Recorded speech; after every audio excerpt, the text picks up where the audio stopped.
Olá, Portugal. Alô, Brasil. Sejam bem-vindos à segunda parte do programa 195 dos Fanáticos do Algarve, agora com o Carlos Encarnação. E vamos para o Distritalão, Diagonal Seguros. Na última jornada, o Quarteirense bateu a concorrência no sprint final e repetiu o segundo lugar de 22-23,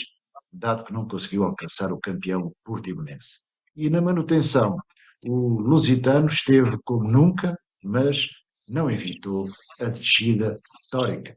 para a segunda liga.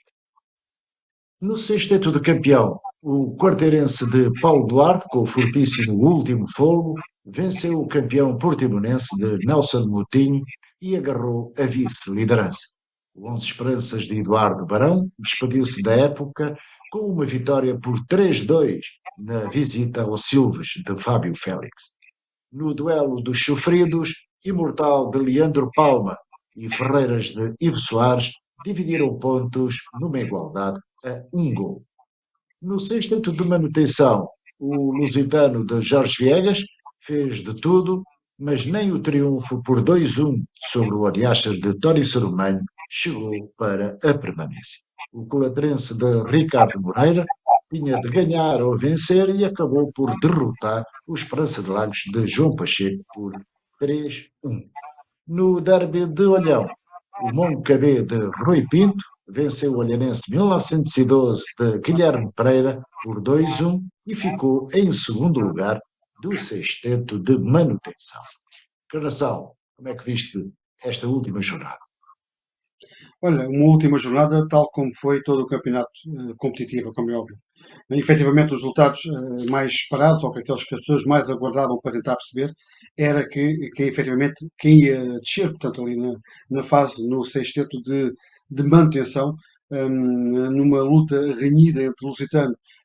e Colatense, em que a equipa de Faro, a equipa da Colatra, acabou pelo segundo ano consecutivo, na última jornada, a tão almejada manutenção. Portanto, há que retirar ilações deste campeonato, há que voltar a dizer e a frisar mais uma vez que foi um campeonato bastante competitivo, um campeonato em que até praticamente às últimas jornadas, quer da fase de apuramento de campeão, quer do sexteto de manutenção, não se sabia quem é que iria ser o campeão na fase de apuramento de campeão, como é óbvio, e na fase de manutenção, o renascimento do Lusitano Futebol Clube nas últimas jornadas também tirou isso tudo para uma indecisão até a última jornada. Portanto, só quem ganhou efetivamente foi o futebol algarvio, foi esta primeira distrital. Esperemos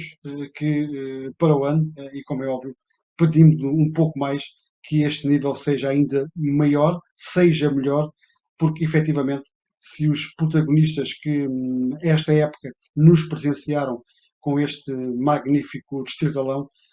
eles irão ficar, certeza, ou na equipa onde estavam, ou para outras equipas, visto da dança, como costuma dizer, de treinadores, é óbvio que só poderemos esperar e aguardar outro distritalão muito mais competitivo e com ainda maior qualidade do que aquele que terminou agora. Muito bem. E em relação aos melhores marcadores, Mário Marocas Duarte do Imortal com 22 golos foi o melhor marcador. Tomás Fernandes do Quarteirense ficou em segundo com 16 golos e em terceiro ficou Edinho Júnior, o melhor marcador da época passada, que ficou com 15 golos. E agora vamos aos mais e aos menos do Distritalão. Encarnação, força. Olha, no que diz de respeito ao apuramento campeão, como é óbvio, mais o Portimonense, como o Mr. Leandro Palma disse numa entrevista que irá passar na primeira parte deste programa, foi efetivamente a equipa que soube bem aproveitar de alguma forma os deslizes dos seus adversários mais diretos e acabou por conquistar a subida ao Campeonato de Portugal, onde irá encontrar mais equipas algarvias e esperemos que se mantenha nessa senda e que pelo menos consiga para o ano a manutenção, que também seria muito positivo neste renascimento deste clube que se chama Portimonense Sport Clube. Depois, menos, óbvio, claro que se teria que falar quer no Imortal, quer no Ferreiras. E porquê? Duas equipas que descem do Campeonato de Portugal. Poderemos estar aqui a questionar ou não se têm legitimidade para dizer que são candidatas, é óbvio que à partida e à chegada, visto que vêm de um escalão muito superior, a não ser que haja por parte das direções destes clubes algo que indique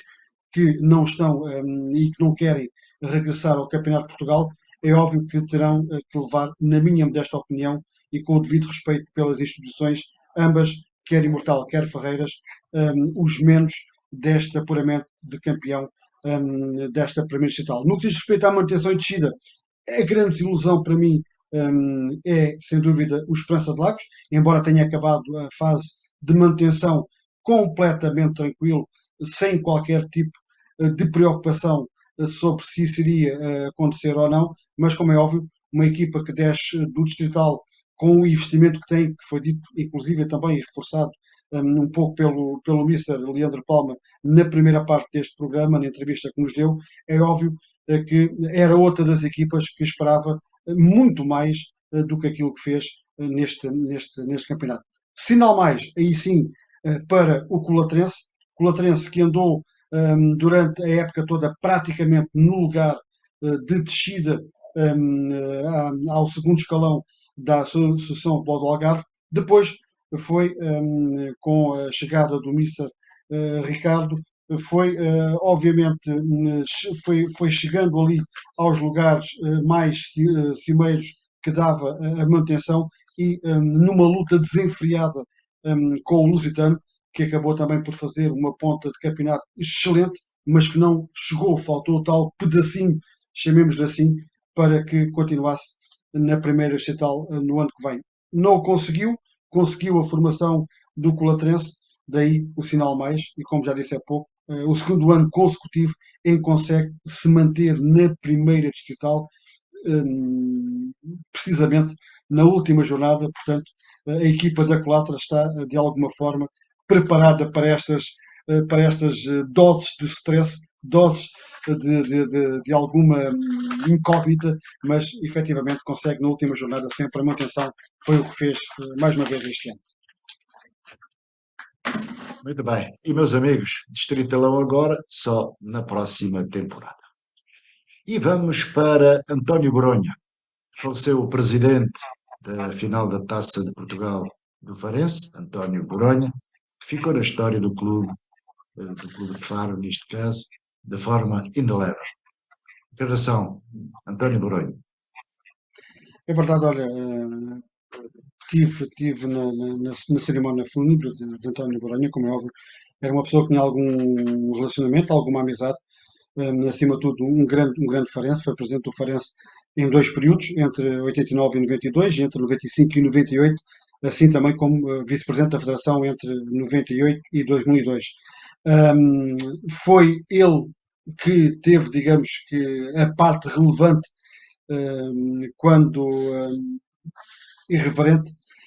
foi quem apostou em impacto fortes no plano técnico do Farense, para assinalar a subida e o regresso à primeira divisão nacional em 89-90, e também, principalmente, por liderar um clube na altura do segundo escalão nacional até à final da Taça de Portugal. Em 1990, o Farense disputa então a final da Taça de Portugal, no Jamor, frente ao primo visionário Estrela da Amadora, tendo obrigado ainda a uma final, além da final, a uma finalíssima, em que conseguiu unir aí sim todo o Algarve à volta do Farense, e estive lá nas duas partidas, como é óbvio, e deu-se para perceber que efetivamente era uma equipa algarvia, era uma região que estava com o Farense nesse marco. Foi importante, tão importante como também o conseguiu depois a tal participação dos Leões de Faro numa competição europeia, quando foi então eliminado na primeira eliminatória da Taça UEFA em 95-96 pelo esse grande nome agora do futebol francês, que na altura ainda estava a dar os primeiros passos como protagonista do futebol europeu, o Olympique Lyonnais, tendo perdido por 1-0 no São Luís e também por 1-0 em França. Em 2002 deixa o cargo deixou o cargo de vice-presidente da Federação Portuguesa de Futebol, após a 17ª edição do Mundial desse ano, que acabou por acompanhar também de perto, sendo responsável pelo famoso relatório Boronha. Muitos devem estar ainda lembrados, pelo menos quem está no meio do futebol tem essa noção, onde expôs a sua versão das tais situações polémicas no Mundial de 2002, de mais recordações também para todos nós, no que diz respeito à prestação da nossa seleção nacional, que não passou da primeira fase nesse Mundial da Coreia e Japão. Então, depois desta fase, como dirigente da Federação, deixa então o futebol, mas sempre foi uma pessoa que esteve muito ligada, muito preocupada, muito atenta àquilo que se passava no futebol nacional, quer no futebol nacional, quer também no futebol regional, quer também depois propriamente no Farense, sempre acompanhou muito perto e foi efetivamente um homem do futebol, foi um homem que conseguiu viver o futebol na sua plenitude e lisonjea-me ter o conhecido, lisonjea-me poder ter privado com ele em algumas situações e, como é óbvio, aproveitar, fiz-o na altura, mas publicamente já os pêsames à sua família, aos seus filhos, que efetivamente perdeu-se um homem que vivia, que gostava e que efetivamente aos 76 anos diz adeus à vida, mas deixa no mundo do futebol a sua imagem muito bem presente, a sua imagem muito bem vincada e será sempre recordado, quer por farenses, quer também por todos aqueles que gostam e que amam o futebol, de certeza absoluta. Muito bem. E encarnação, nas cadeiras de sonho, o Tosé Marreco sai do Sporting Clube Farense e é apontado o nome de Jorge Silas para o substituir, e no Portimonense é apontado o nome de Tiago Fernandes para substituir Ricardo Pessoa. Como é que estás a ver isto? Olha, teria a ver de outra maneira, como é óbvio, falando do Farense, agora mais a frio, escalpelizando um pouco isto. Não se poderá dizer que foi um campeonato tranquilo, com boas exibições, mas há que recordar aqui os pontos de alguma forma foram perdidos de forma ingrata. Basta recordar ambos os jogos com o Porto, com o Gil Vicente, com o Braga, com o Boa Vista, com o Santa Clara, com o Famalicão, e tudo isto era à distância de um mero ponto para ir ao play-off e de 3 pontos para ficar diretamente na Primeira Liga. Isso não aconteceu, como é óbvio, e infelizmente, como todos sabemos. Agora, passado esta catacombe, este sofrimento por parte dos adeptos do Farense, é óbvio que já se pensa no futuro. Falaste-me aí no nome, que é o Silas, que é um dos nomes que tem tentado ser fortemente apontado ao Farense desde a sua saída em Leiria, e como é óbvio, poderá ser, dentro daquilo que o Farense pretende, que eu acredito vivamente que seja regressar já na próxima temporada de novo ao convívio dos clubes de elite do futebol português, ou seja, à Primeira Liga. Penso que poderá ser um nome, um timoneiro, que poderá dar algumas garantias, se não as garantias necessárias para que o Farense regresse de novo a esse patamar. É óbvio que ainda muita água irá correr, perdão, sobre o rio. Há de saber até que ponto os jogadores que saem, que ficam, os jogadores, muitos deles têm contratos por mais uma época. Há outros que vão regressar que estavam emprestados pelo Farense. Portanto, eu acredito que no meio disto tudo o Farense já esteja, a sua direção e o seu presidente já esteja de alguma forma a trabalhar desde o dia em que o Farense desceu no planeamento da próxima época, mas o Silas, efetivamente, é um nome que poderá criar consenso, é um nome que mostrou, na minha modesta opinião, trabalho na União de Leiria e, como é óbvio, vamos ver, caso seja esse o treinador, o que é que poderá fazer ou não mediante o plantel que lhe for colocado à disposição ou que ele pretender para almejar a subida. No que diz respeito ao Portimonense, é o Tiago Fernandes, também segundo a imprensa tem avançado nos últimos dias, o treinador que também deu nas vistas na segunda liga no Torriense, penso que era treinador do Torriense, também deu nas vistas com uma excelente campanha, portanto os clubes algarvios a apostarem aqui numa dinâmica de treinadores que tiveram visibilidade numa liga, e volto a dizê-lo, ainda hoje em conversa com amigos dizia, numa liga que é muito mais competitiva que a própria Primeira Liga, e basta ver que foi o cenário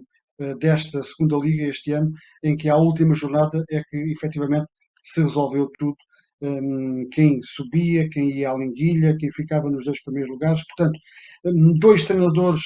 com ambições. Óbvio que o Silas, a se concretizar pelo Farense, a ambição será para subir de divisão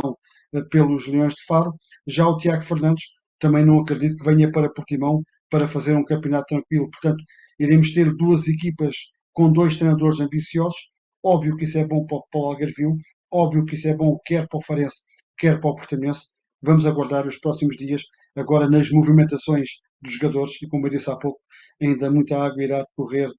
correr por baixo da ponte, como é óbvio, para que se consiga chegar aqui. Depois, assim, podemos falar com mais convicção daquilo que poderá ser ou não a campanha das duas equipes algarvias para o ano na segunda Liga. Muito bem, e para fechar a Liga dos Campeões,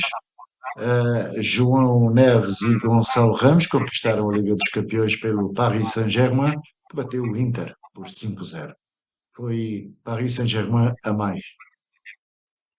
Olha, não foi a mais, foi efetivamente uma equipa. O que se tem visto ultimamente, e faz-me lembrar um pouco o Real Madrid, que era grandes nomes, nomes sonantes do futebol europeu e do futebol mais concretamente mundial, nas suas fileiras, e efetivamente eram equipas que não conseguiam conquistar títulos europeus. Não estou a falar do Real Madrid, que foi sempre uma equipa que nos últimos anos conseguiu, com orçamentos galácticos, como se dizia para os lados de Madrid, essa conquista, e que este ano, com a chegada de um jogador que veio de um clube que há muito ambicionava, que era conquistar uma Liga dos Campeões, Mbappé vai para o Real Madrid com essa ambição de chegar a Madrid e efetivamente o Real Madrid fazer, sendo aquilo que é a sua história, de 5 a 5 anos conquistar duas ou três Champions League. Este ano não aconteceu. E efetivamente há que aqui pensar muito bem neste tipo de clubes e de nomes. O Luís Henrique montou efetivamente uma equipa, e uma equipa é com jogadores de trabalho, com jogadores humildes, com jogadores com qualidade, com jogadores, sejam portugueses, ingleses, franceses, alemães, que mostrem efetivamente a competência para chegarem a estes objetivos e a estes troféus. E penso que o Paris Saint-Germain, e no dia da própria final, falávamos no nosso grupo do WhatsApp que temos da Connect TV Algarve sobre isso mesmo, estava e entrou uma equipa frente ao Inter com esse próprio nome, uma autêntica equipa, no bom sentido da sua palavra, com os seus Vitinhas, com os seus Gonçalves Ramos, com os seus João Neves, enfim, acima de tudo com o treinador, e tenho que lhe dar aqui e tirar o chapéu, o Luís Henrique, que foi ele, sem dúvida, para além de ter ganho quer o Campeonato Francês, quer a Taça de França, e agora a Liga dos Campeões, foi ele que se muniu efetivamente de homens que formaram uma equipa, e como é óbvio, quando se trabalha em equipa, seja no futebol, seja na Connect TV Algarve, seja em qualquer parte do país ou do mundo, as coisas são mais fáceis, e o Paris Saint-Germain mostrou efetivamente que a humildade e nomes não muito sonantes, não dizendo que não são jogadores que têm qualidade,